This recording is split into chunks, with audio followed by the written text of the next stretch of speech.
can you now briefly outline the discouraged acts during fasting during the month of Ramadan? The acts which are discouraged during fasting can be divided into three categories. The first is acts that are discouraged, which are contrary to the sunnah of fasting. Number two, acts which are discouraged during the month of Ramadan, which are otherwise also prohibited. Number three, the other acts which are discouraged during the month of Ramadan. Dr. Zakir, could you just mention the acts which are discouraged, which are contrary to the sunnah of fasting? The acts which are discouraged and contrary to the sunnah, besides the ones we said should be recommended, I won't repeat that. It's just the opposite.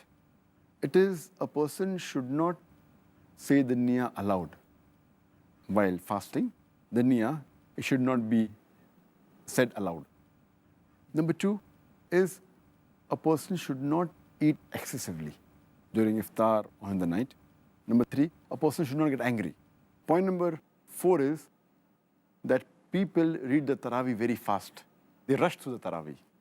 And point number five is people socialize during itikaf.